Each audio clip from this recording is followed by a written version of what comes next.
Imagine putting 200,000 miles on a Harley and still having it fire on the first crank in freezing weather.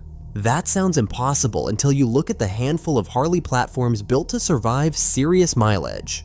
Today, we're counting down 13 Harley-Davidson models and engine platforms that genuinely earned their reputation for durability, with the specific engineering choices, redesigned weak points, and mechanical details that explain why they keep going long after others quit. Number 13. The Ironhead Sportster, built from 1957 to 1985. This is the grandfather of the list, and it earns its spot through brute simplicity rather than modern engineering. The Ironhead used cast iron cylinders instead of aluminum, which sounds outdated, but cast iron resists heat scoring and cylinder wall wear far better than the early alloy experiments other manufacturers were trying at the time. There's less to go wrong because there's less technology involved in the first place. No fuel injection, no computer, no sensors that can fail silently. Owners today still ride Ironheads on cross-country trips with nothing more than a toolkit and a shop manual because every part of the bike was designed to be diagnosed and fixed by hand on the side of the road. The honest limitation here is vibration. These engines shake hard at highway speed, and that fatigue does eventually crack fenders and loosen fasteners if you're not checking torque regularly. But the core bottom end just does not quit. If you're looking at a used Ironhead, the thing to actually inspect isn't the engine internals, it's the wiring harness and the fastener torque on the fender struts, because that's where decades of vibration actually shows up first, long before the bottom end shows any sign of wear, which makes the next example even more interesting. Number 12. The FXR Super Glide, built from 1982 through 1994. Most people associate Harley reliability with the engine, but the FXR's real advantage was the chassis. Harley engineered a rubber isolation mounting system that allowed the engine to move independently from the frame instead of bolting it rigidly in place like the earlier shovelhead models. That isolation did more than improve comfort. It prevented the engine's constant vibration from being transferred directly into the frame, meaning welds, mounting points, and other structural components were not absorbing the full punishment every time the engine was running. Over hundreds of thousands of miles, that reduction in vibration-induced fatigue can make a significant difference. Fewer stress cycles through the frame means fewer opportunities for cracked welds, loosened mounts, and structural fatigue to develop. That engineering is a major reason FXR models developed such a strong reputation for durability, and why examples are still ridden, raced, and rallied hard decades after they were built. If you're shopping for a used FXR today, there is one important caveat. Inspect the rubber isolators themselves. They age, harden, and eventually need replacement. But the frame underneath them tends to outlast almost everything else on the motorcycle. It's also worth remembering that Harley discontinued the FXR in 1994, only to bring the basic platform back briefly for police and special edition models. The company repeatedly returned to this chassis design because it had proven difficult to replace with something that delivered the same combination of rigidity, handling, and long-term durability. The same trend appears again. Number 11. The Evolution Sportster, the 883 and 1200 built from 1986 to 2003, later updated through 2021. Here's a detail most buyers never think to ask about. The Evolution Sportster uses hydraulic lifters that self-adjust valve lash automatically. On a lot of older air-cooled V-twins, manual valve adjustment is one of the most commonly skipped maintenance items, and skipping it is exactly what leads to premature valve train wear. Harley engineered that failure point out of the equation entirely. Combine that with a simple 2-valve per cylinder head and a carbureted or early fuel-injected setup with almost nothing to go wrong electronically, and you get an engine that tolerates real neglect. This is why so many Evo Sportsters you find used still run fine, even when the rest of the bike has clearly been ignored for a decade. The other detail worth knowing is that Harley kept this basic architecture in production for the better part of 2 decades with only incremental updates, which means parts availability and shop familiarity are about as good as it gets anywhere in the used bike market. When something eventually does need attention, finding someone who knows exactly how to fix it right isn't a challenge. There's also a practical upside to the low horsepower figures these engines put out, somewhere in the 50 to 60 range depending on year and configuration. Less power moving through the same gearbox and clutch means less stress on the drivetrain over the life of the bike, which is part of why so many Evo Sportsters rack up serious mileage on original clutch and transmission internals. The next platform on this list solves a problem that actually plagued its own sibling engine, and the difference comes down to one missing part. Another example reinforces the same idea. Number 10. The Dyna Twin Glide and Super Glide, running the Twin Cam B engine from 1999 to 2016. Harley built two versions of the Twin Cam. The A engine, used in softail and touring models, had an internal counterbalancer to smooth out vibration. The B engine, used in Dyna models, skipped the internal counterbalancer entirely and relied on external rubber engine mounts instead. The same isolation concept from the FXR, just modernized. That missing counterbalancer chain and gear set turned out to be a blessing, because the A engine's balancer components were a contributing factor in some of the Twin Cam era's documented wear issues. The B engine simply had fewer moving parts that could fail. Dyna owners tend to report fewer internal engine problems over high mileage, compared to softail owners running the same era A engine, and this is the mechanical reason why. There's a trade-off worth mentioning honestly. The external isolation mounts do mean a Dyna feels buzzier at idle than a softail with the same displacement, since you're feeling more of the raw engine character rather than an internally smoothed out version of it. Riders who care more about longevity than smoothness at a stoplight tend to prefer it that way. Here's another clue. Before we continue, there's a reason most of this is knowledge a dealership would rather bill you for by the hour. The complete field archive goes where this channel can't. The full playbook, uncut. The habits that keep a bike on the road for decades, and the thousands they save you. The code on your screen gets you in. Scan it, and let's get back to the bike. Number 9. The Heritage Softail Classic, specifically 2007 and newer Twin Cam models. This entry only makes sense with context. From 1999 to 2006, the Twin Cam A engine used a plastic cam chain tensioner shoe that wore down over time, and in a percentage of engines would eventually fail and shower the inside of the case with debris. It's the single most talked about weak point in Harley's modern history. In 2007, Harley redesigned the tensioner system with updated hydraulic components that address the wear pattern directly. A 2007 or later softail is a fundamentally different reliability proposition than a 2003 model with the same displacement number stamped on the case. If you're comparing used twin cam softails, the build year matters more than almost any other spec on the listing. You can actually check this yourself before you even start the engine. Most sellers can tell you whether the cam tensioner was ever replaced under warranty on a pre-2007 bike, and a documented tensioner update on an older model closes most of the gap with a factory 2007 and later engine. And that's where things become clearer. Number 8. The Road King Classic, Twin Cam 88 and 96, riding on the touring frame introduced in 1997. Touring bikes live a different life than cruisers. They spend us-fit hours at sustained highway RPM with a full load of rider, passenger, and luggage, which means heat management matters more than almost anywhere else on this list.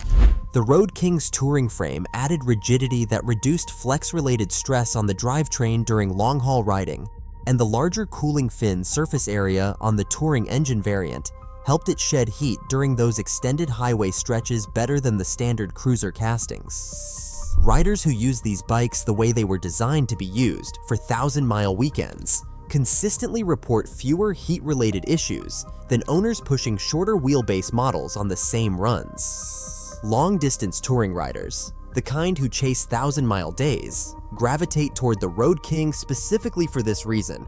A shorter cruiser might feel fine on a Saturday afternoon ride, but start showing heat stress on hour 8 of a summer highway run in a way the touring frame simply doesn't. Here's the strange part about the next one. It's the bike most likely to have already survived the worst conditions imaginable before you ever bought it used. That naturally leads to the next point. Number 7. The Electra Glide Standard and Early Road Glide with the Twin Cam 103, built between 2007 and 2016. These were widely adopted by police departments for patrol duty, and that matters for a reason that has nothing to do with the engineering itself.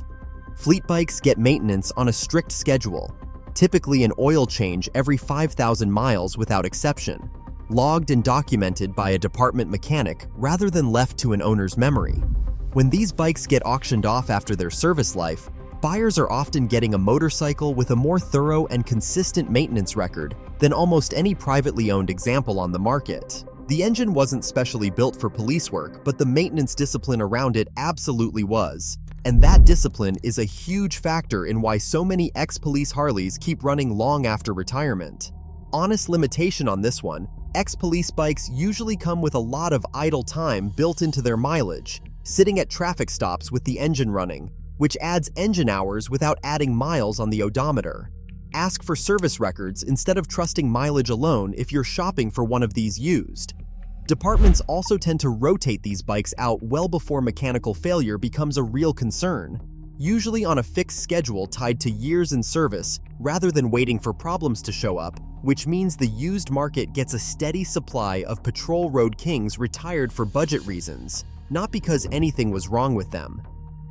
Here's where the story changes. Number 6. The Fat Boy Twin Cam 96 and 103. The detail that gets overlooked here is the wheels. The Fat Boy uses Lester solid disc wheels instead of traditional wire spokes. Spoked wheels look classic, but they require periodic spoke tension checks, and a loose or broken spoke can lead to wheel instability over time. Solid cast wheels eliminate that maintenance item completely. There's simply nothing to tension or true. It's a small mechanical decision that removes an entire category of long-term upkeep, and it's part of why Fat Boys have such a strong reputation among owners who put serious mileage on their bikes without a lot of hands-on wrenching. The trade-off is weight. Solid wheels are heavier than conventional spoked wheels, and that extra unsprung and rotating mass contributes to the Fat Boy's distinctive planted, heavy cruiser feel at low speed. You can feel it when maneuvering around a parking lot, making tight turns, or quickly changing direction, where the bike takes a little more effort to move around. There is also a small handling penalty compared with a lighter wheel because more rotating mass requires more effort to accelerate, slow, and change direction. But for many cruiser owners, that is a reasonable compromise. Solid wheels eliminate spoke tension checks, broken spokes, and one more recurring maintenance item that can become annoying over years of ownership. For long-term reliability and simplicity, that reduction in maintenance can matter more than a handling difference. Most riders will barely notice during normal cruising. You're accepting some additional weight in exchange for a wheel design that is structurally simple, durable, and far less demanding to keep in proper condition. Worth checking if you're buying used, because the wheel bearings themselves are still a normal wear item regardless of whether the bike has cast, solid, or spoked wheels. Solid wheels eliminate one particular maintenance headache, but they do not make the entire hub assembly maintenance-free. Bearings can still develop play, become noisy, or lose their smoothness as mileage and age accumulate, particularly on a motorcycle that has spent years carrying heavy loads or riding over rough roads. When inspecting a used bike, check the wheels for side-to-side movement and listen for roughness when they are rotated. The important distinction is that solid wheels eliminate the need to periodically inspect and adjust spoke tension, not wheel maintenance altogether. You are removing one recurring service requirement, while the bearings, seals, and other hub components still need to be inspected and replaced when necessary. Freeze the frame here for a second, because the next 4 entries are where Harley actually rewrote the reliability story for the modern era. Now consider another example. Number 5. The Street Glide, running the Milwaukee-Eight 107, introduced in 2017. The Milwaukee-Eight was Harley's direct response to the twin cam's weak points, and the improvements are specific, not cosmetic. Harley moved to 4 valves per cylinder instead of the old 2-valve head, improving airflow through the combustion chamber and allowing the engine to breathe more efficiently. 2 spark plugs per cylinder further improved combustion consistency, helping distribute the ignition event more evenly and reducing the chance of localized hotspots inside the chamber. But the most important change was buried deeper in the engine. The cam chain tensioner system was completely redesigned with an oil-fed hydraulic unit, directly targeting the wear pattern that had plagued earlier twin-cam engines. Instead of relying on the same basic approach and hoping improved materials would solve the problem, Harley changed the underlying mechanism. That distinction matters.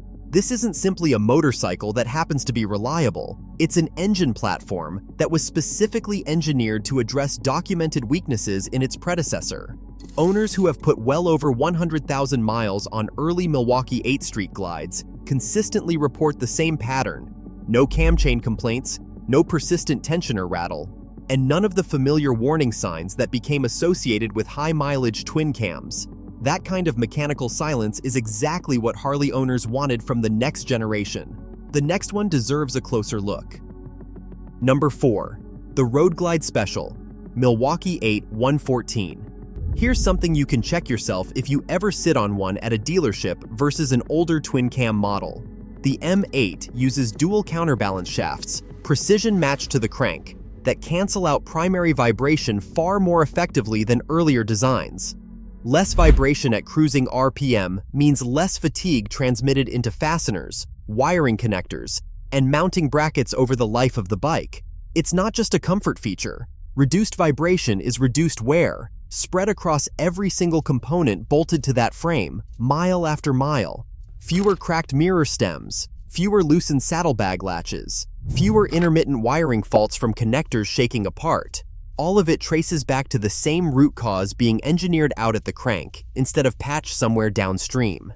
It's a good example of how real reliability engineering usually works. Not one dramatic fix, but a change at the source that quietly prevents a dozen smaller problems from ever showing up downstream. And then there is this one. Number 3. The Ultra Limited and later CVO Ultra models, Milwaukee-Eight 117 and 121. Heat soak has historically been one of air-cooled Harley engines' honest weaknesses, especially at parade speed or in stop-and-go traffic where there's no airflow to help cool the cylinders. The later CVO and ultra-limited models address this directly with dedicated oil cooling systems and finned cylinder heads engineered specifically to pull heat away during low-speed, high-load riding. This is the fix for the one scenario where even a well-built air-cooled engine used to struggle. It's a narrow, specific improvement, but it closes one of the last real gaps between Harley's big touring engines and their liquid-cooled competitors. If you're the type who does slow parade laps at rallies or spends a lot of time in stop-and-go city traffic on a big touring bike, this is genuinely the entry on this list that matters most for your specific riding style, more than raw displacement or horsepower ever will. Now things start to change. Number 2. The Road King Police, the FLHP. This is the dedicated fleet-spec version of the Road King, and Harley built real hardware differences into it, not just a paint scheme. A higher output alternator handles the extra electrical draw from radios, light bars, and sirens running continuously on patrol. The frame and front forks are reinforced for the abuse of aggressive stop-and-go riding and mounting curbs. And because these bikes are on a mandatory preventive maintenance schedule for their entire service life, it's common for retired patrol road kings to log 80 to 100,000 documented miles before they're ever sold to the public, with a full paper trail to prove it. If you want direct proof that a Harley platform can survive genuinely abusive daily use, this is it. Full throttle acceleration away from stops, hard braking, engines left idling for extended periods on scene, none of that is kind to a machine, and the FLHP was built and maintained specifically to absorb it without falling apart mid-shift. And now, before we get to number 1, a quick word for anyone actually working on their own bike instead of paying dealership labor rates every time something needs attention. We put together the Motorhead's Manual, a straightforward torque spec and troubleshooting guide built specifically for Harley and BMW owners who prefer handling routine maintenance themselves. It gives you quick access to the specifications and diagnostic information you actually need when you have the bike on the stand and your tools spread across the garage floor.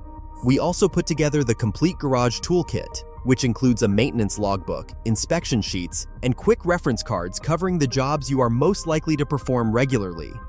The goal is simple: make common maintenance easier to organize, and give you the information you need before reaching for the phone and booking a shop appointment. Dealership labor can easily run over $100 an hour, so being able to handle even basic jobs yourself can add up to significant savings over the life of the motorcycle. If you want to take more control of your maintenance and stop overpaying for work you can comfortably handle in your own garage, the link is down in the description. Now watch what happens next. Number 1. The Milwaukee-Eight platform as a whole, across every model that's carried it since 2017. We saved the platform itself for the top spot instead of one specific model, because the Milwaukee-Eight is essentially the sum of every lesson on this entire list. The cam chain tensioner failure that defined the early twin cam era, fixed. The heat soak problem that plagued slow-speed riding, addressed with dedicated cooling. The vibration fatigue that stressed frames and fasteners for decades, reduced with dual counterbalancers. 4-valve heads, dual-plug combustion, improved oiling, all of it engineered directly against Harley's own documented history of weak points. This isn't a bike that got lucky. It's the most deliberately engineered for longevity platform Harley has ever built. And it's the reason a new Street Glide or Road King rolling off the line today has a real shot at outlasting almost everything that came before it. And here's the part that actually matters if you're shopping right now. Every model on this list from number 5 up shares this same bottom-end architecture. Whether you buy a Fat Boy, a Road Glide, or an Ultra Limited, you're buying into the same core engineering, just wrapped in a different body style for a different kind of ride. If you like uncovering hidden truths, subscribe and join us again soon.